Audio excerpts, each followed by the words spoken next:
चलेगी, नहीं चलेगी, नहीं चलेगी। पुरानी नियमावली बहाल करो।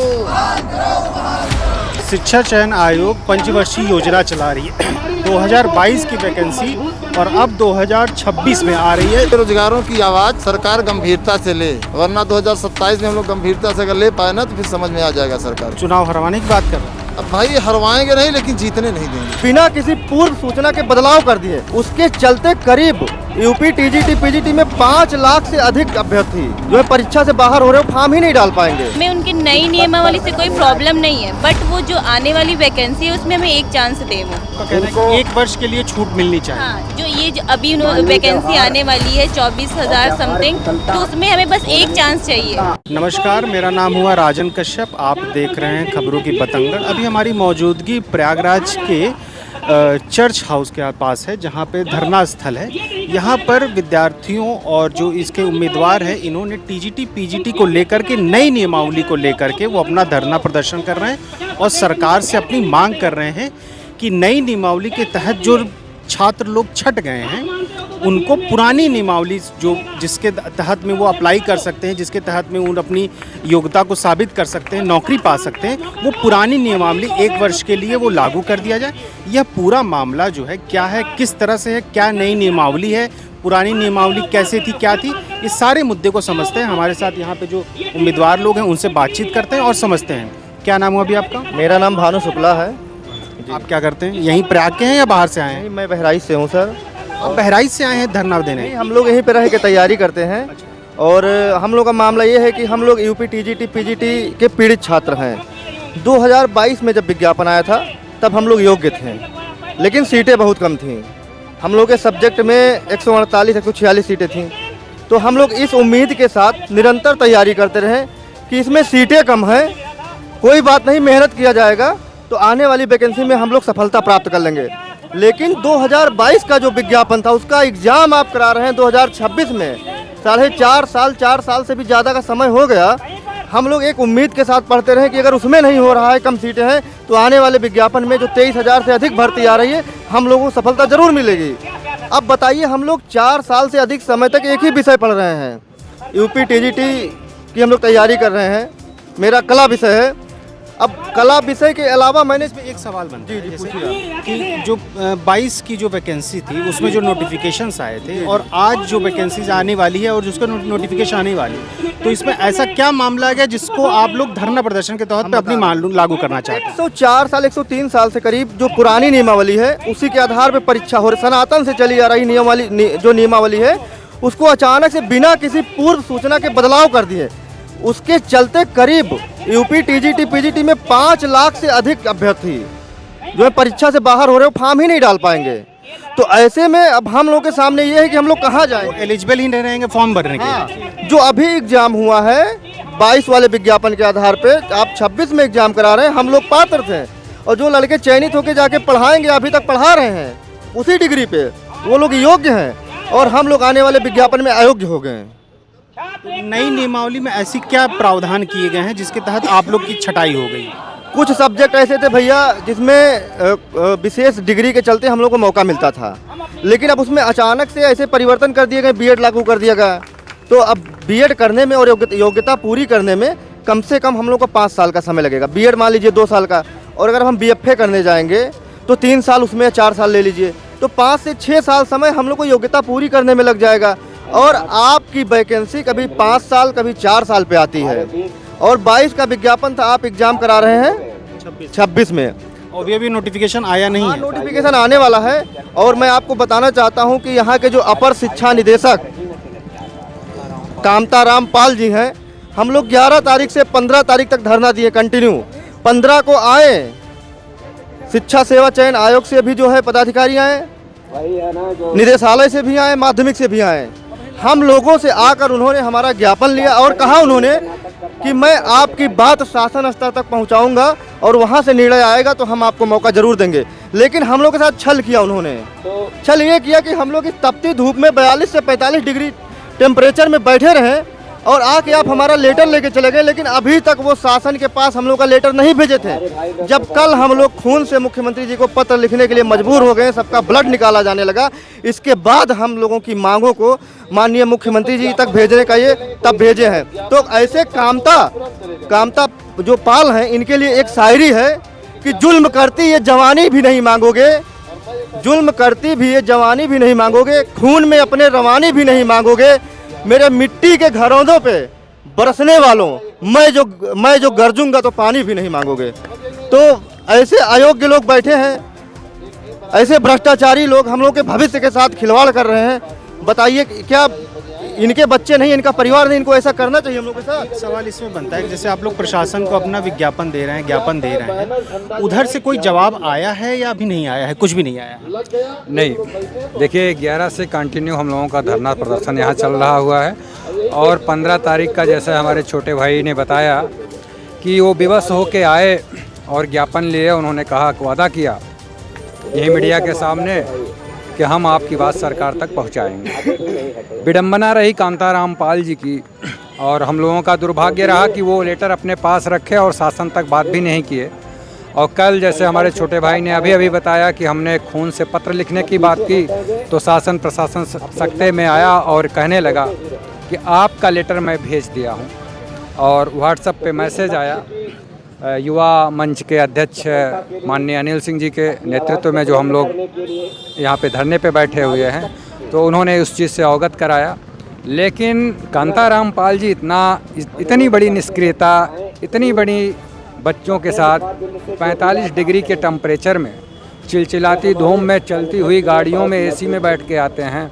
हम तो ऊपर भी 45, नीचे भी 45। मेरे दर्द को, मेरे मर्म को क्या वो नहीं समझते हैं? किस हालात में यहाँ बच्चे आ रहे हैं और हम लोगों की उम्र है, ये बताइए। कोई 35 का है, कोई 40 का है, कोई 45 का है।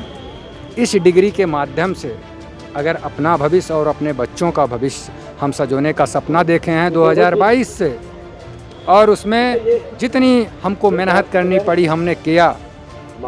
लेकिन पिछली वैकेंसी में, जैसा कि आप लोग भी जानते होंगे, बहुत कम सीटें हैं, लिमिटेड सीटें हैं।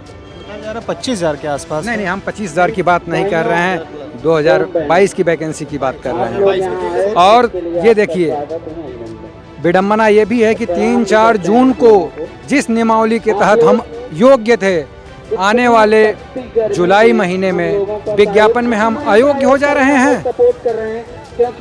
हमारी अयोग्यता सिद्ध कर दी रही है। मैं कह रहा हूँ शासन प्रशासन जो भी है, अभी राजनीति में ही आ जाए कि 5 साल का सामाजिक कार्यकर्ता के रूप में काम करके आइए, तब हम आपको विधानसभा का टिकट देंगे, तो अटेंडम ला देंगे।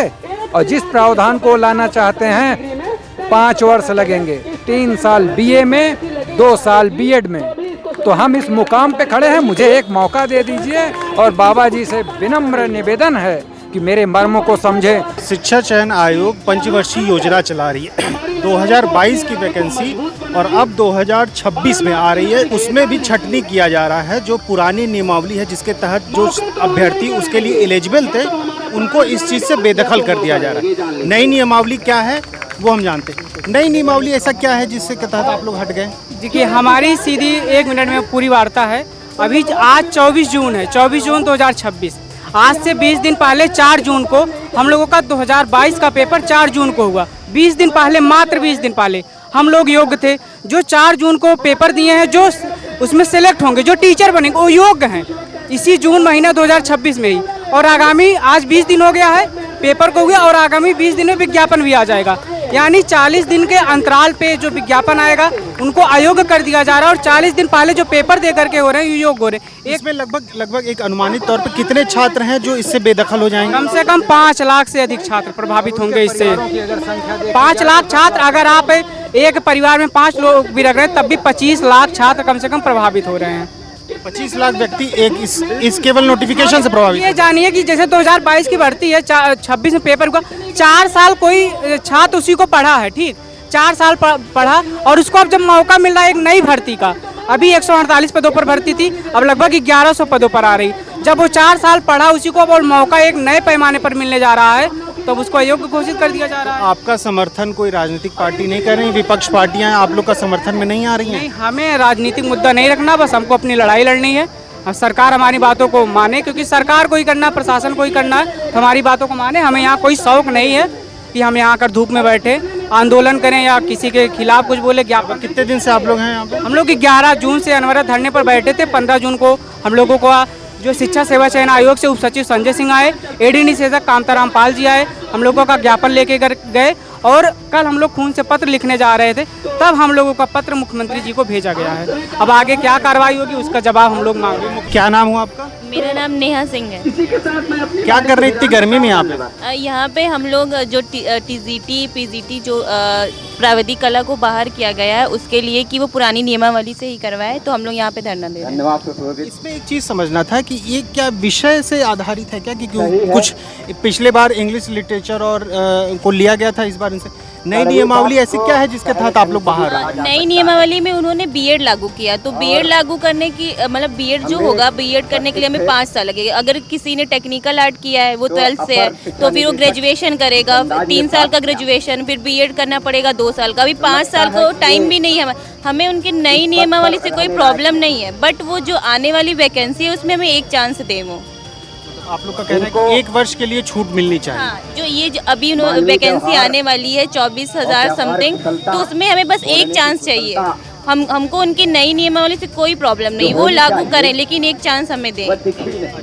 तो ऐसे कोई शासन प्रशासन से आप लोगों ने लिखित पत्र में दिया है, उधर से कोई जवाब आया है कि नहीं आया? यहाँ पे 11 तारीख से धरना चल रहा है, तो 15 तारीख को शिक्षा निदेशालय से और आयोग से आए थे, तो उन्होंने हमारा जो लेटर है वो लेके तो गए, तो उन्होंने कहा हमें 2-3 दिन का टाइम दीजिए, तो लेकिन वो क्या किए, वो कूड़े में फेंक दिए, तो उन्होंने वो लेटर आगे ही नहीं बढ़ाया। मुझे सुनने में आया कि यहाँ से आप लोग खून से पत्र लिखने वाली थे। हाँ, कल ऐसा हुआ तो उन्हें लगा कि ये ज्यादा हो जाएगा, तब कल 15 तारीख को जो लेटर दिया गया था वो 24 तारीख को उन्होंने भेजा आगे सीएम के पास। सीएम से कोई जवाब नहीं आया? नहीं, अभी कोई नहीं, क्योंकि ये लेटर कल गया। अगर ये 15 तारीख को जाता तो शायद जल्दी उधर से जब तक जवाब आ जाता। अभी आपने कल ही भेजा है, तो हो सकता है 2-3 दिन में आ जाए या उसके बाद आ जाए। जी, इस चीज़ को लेकर के आप लोग यहाँ पर हम पुरानी नियमावली को बहाल करने के उद्देश्य से धरना प्रदर्शन पर बैठे हैं, टीजीटी पीजीटी, जिसमें आयोग नए नियमों के तहत बीएड और शायद टेट भी लगाना चाह रहे हैं। और पहले क्या होता था कि लोग प्राविधिक कला करके डायरेक्ट जॉब पा जाते थे, टीजीटी की परीक्षा में शामिल हो जाते थे, क्योंकि प्राविधिक कला को बीएड के समकक्ष का दर्जा दिया गया था। अब जब प्राविधिक इसमें डीएलएड भी रखा गया था? नहीं, इसमें डीएलएड नहीं, डीएलएड नहीं रखा गया था। डीएलएड और बीएड तो वो अलग चीज़ हो जाती है, वो प्राइमरी और जूनियर उसके लिए हो जाता है, लेकिन ये प्राविधिक कला को ही बीएड का समकक्ष की मान्यता दी गई थी। लेकिन जब ये हटा देंगे अब, तो फिर उसके बाद तो हम बाकी लोग जो करके बैठे हैं उनके भविष्य का क्या होगा? कांग्रेस के एक नेता विधायक मतलब नेताजी विवेकानंद जी हैं, इनसे भी बातचीत करते हैं। बहुत दिन बाद आप आए इन लोग की हालचाल लेने? नहीं, हम शहर में नहीं थे और अनिल भाई से हमारी बातचीत हमेशा हो रही थी और ये बहुत दिनों से इस आंदोलन को चला रहे हैं। इलाहाबाद के प्रतियोगियों की आवाज़ है, तो हम लोग को पूरा भरोसा है इन पे। हम लोग शहर में नहीं थे और जैसे ही शहर में आए हैं हम इनके पास आए हैं। अब एक चीज़ बताइए, लगभग 12-15 दिन से ये लोग धरना प्रदर्शन दे रहे हैं और सरकार इनकी सुन नहीं रही है। इन्होंने ज्ञापन तक दिया, सरकार उन तक मतलब अधिकारियों ने सरकार तक इनका ज्ञापन तक नहीं पहुंचाया। इस चीज़ को आप कैसे देख रहे हैं? देखिए, आप जान ही रहे हैं, जब से ये सरकार आई है तब से लगातार नौजवानों का शोषण हो रहा है। नौजवानों के साथ, उनके सपनों के साथ खेला जा रहा है। पर्चा आउट होता है, पेपर लीक होता है, नौजवानों के भविष्य के साथ खेला जा रहा है। सबसे बड़ी बात यह है कि जो लाखों नौजवान जो एक संस्था है जिस पर भरोसा करते हैं, विश्वास करते हैं और उस विश्वास के साथ अपना सपना पूरा करने के लिए 8x8 के कमरे में तपस्या करते हैं, उन सपनों से खेला जा रहा है। उस भरोसा को तोड़ा गया है, क्योंकि कोई ऐसा एग्ज़ाम नहीं है जिसका पर्चा लीक नहीं होता हो। इस सरकार की मंशा ही नहीं है नौजवानों को रोजगार देने की, और एक पूरा इकोसिस्टम सरकार ने खड़ा किया है पैरेलल, जो हर परीक्षाओं की भर्ती परीक्षा को लीक करता है पेपर और पैसा लेकर भ्रष्टाचार करके अपने लोगों को उसमें शामिल करता है। लगातार उत्तर प्रदेश में अनिल भाई हैं, युवा मंच चला रहे हैं, और भी प्रतियोगी छात्र संगठन हैं जो अलग अलग मोर्चे पर अलग अलग तरीके से, कोई टीजीटी के लिए लड़ रहा है, कोई पीजीटी के लिए लड़ रहा है, कोई यूपी पीएससी के भ्रष्टाचार के लिए लड़ रहा है, कोई यूपीएसआई के लिए लड़ रहा है, लेकिन आप देख रहे हैं नौजवानों की आवाज़ को कुचला जा रहा है, दबाया जा रहा है, इन लोगों को धमकियाँ दी जाती हैं। सरकार तो कहती है कि नौजवानों की सरकार है। कहने के लिए सिर्फ है कि नौजवानों की सरकार है, वो लोग ये कहते हैं कि नौजवान नौकरी के लिए नहीं, पकौड़ा तलने के लिए है। उनके हिसाब से पकौड़ा तलना रोजगार है। आपको याद होगा योगी जी मुख्यमंत्री थे, कुंभ का हुआ था, मोटरसाइकिल से लोग यहाँ स्थानीय लोग पैसा कमाए थे। उन्होंने क्या किया, लड़के प्रतियोगी छात्र वहाँ पैसा कमा लिए। बताइए, प्रतियोगी छात्रों के पास इतना काम था कि इतना समय था कि बाइकें नहीं हैं, पैदल चलते हैं, साइकिल से चलते हैं, 5,000 किराया है रूम का, घर से 6,000 7,000 आता है, बिस्किट पानी खाकर यहाँ का प्रतियोगी छात्र पढ़ाई करता है अपने सपनों को पूरा करने के लिए। लेकिन ये सरकार जगती नहीं है और उल्टे छात्रों को यह आरोप लगाया जाता है कि ये लोग मोटरसाइकिल से सवारी ढो के पैसा कमाए हैं। ये काम रह गया छात्रों का। छात्रों को जिस चीज़ के लिए हम तपस्या कर रहे हैं, जिस चीज़ के लिए हम लोग यहाँ पर संघर्ष कर रहे हैं, लड़ाई लड़ते हैं सड़क पे, अब यहाँ पर आंदोलन कर रहे हैं, मैं दावे के साथ कह सकता हूँ कि अनिल भाई को न जाने कितने थ्रेट आते होंगे प्रशासन की तरफ से। आपका घर गिरा देंगे, आपके पिताजी के ऊपर मुकदमा कर देंगे, आपका भाई नौकरी कर रहा है उसको सस्पेंड करा देंगे। मतलब आप कह रहे हैं कि सरकार धमकी देती है इस तरह की? खुलेआम धमकी देती है। और आप देखिए ना, आए दिन तो सड़क पे क्या होता है। अभी इलाहाबाद में जब एक प्रोटेस्ट हुआ था, उस प्रोटेस्ट में सारे 3 कोचिंग संस्थानों को सील कर दिया गया। जो छात्र आंदोलन कर रहे थे, लीड कर रहे थे उस मूवमेंट को, उनको जेल भेज दिया गया और उनको जेल भेज दिया गया और कई दिनों तक जेल में रखा गया। यहाँ से लखनऊ जेल ले जाया गया, इनको भी जेल भेजा गया है। ये अनिल हमारे साथी हैं, हम लोग साथ आंदोलन किए हैं, इनको भी कई बार जेल मिला है, कई बार थ्रेट मिला है। तो ये सरकार सोचती है कि जो भी आवाज़ इनके खिलाफ उठे अपने हक और हकूक़ के लिए, उसको क्रश कर दिया जाए, दबा दिया जाए, चाहे जैसे। आप क्या कहना चाहेंगे? अब हम तो यही कहना चाहेंगे भाई, बेरोजगारों की आवाज़ सरकार गंभीरता से ले, वरना 2027 में हम लोग गंभीरता से अगर ले पाए ना तो फिर समझ में आ जाएगा सरकार को। तो आप चुनाव हरवाने की बात कर रहे हैं? अब भाई हरवाएंगे नहीं, लेकिन जीतने नहीं देंगे, इतना तो पक्का है। धमकी है कि क्या है, हौसला है, क्या है? भाई धमकी है, क्योंकि सरकार जानती है कि जिस ओर जवानी चलती है वो जमाना चलता है, और हमारे साथ नौजवान हैं, और नौजवान है तो फिर हम जिस भी सियासत को चाहेंगे उल्टा सीधा कर देंगे। सरकार तो राहुल गांधी को युवा नहीं मानती, आप कह रहे हैं भाई आप नौजवान। सरकार नहीं मानती ना, हम लोग तो मानते हैं कि भाई युवा हैं। अब सरकार, मोदी जी भी तो कहते हैं कि मेरे नौजवान साथी, मोदी जी 76 साल के नौजवान हैं और राहुल गांधी जो है 65 साल के 60 साल के हैं, तो बूढ़े हो गए। बताइए, वो तो देखिए राजनीति में यही ट्रेलर चल रहा है कि जाति में घुसेड़ दो, धर्म में घुसेड़ दो, चंदा के पीछे दौड़ो, यही टोटल चल रहा है। शिक्षा, स्वास्थ्य, रोजगार की बात सरकार नहीं कर रही है, सरकारी सिस्टम को ध्वस्त कर रही है। और ये जो नियमावली बदली गई है, काहे लिए बदली गई है? भारतीय जनता पार्टी में आप किसी भी सांसद विधायक को देखिए, सबके पास BEd college, PG college, degree college है। उनको मोटी कमाई हो और सरकार को चंदा दे, इसलिए किया जा रहा है कि नौजवानों के ऊपर कि बड़ी बड़ी डिग्री खरीदो। वरना जो सनातन से, सरकार कहती है कि हम सनातनी हैं, और आज सनातन के साथ खिलवाड़ किया जा रहा है। जो 105 वर्षों से नियमावली आई है, उसी नियमावली की जो है बदल रहे हैं। अब फिर कहेंगे हम सनातनी हैं, तो सनातन के नियम कानून को हस्तक्षेप आप कर रहे हो। अब बाद में अगर कोई बोलता है तो कहते हैं सनातन विरोधी है, टेररिस्ट है, पाकिस्तानी है, फलाना है, उल्टा सीधा कहते हैं।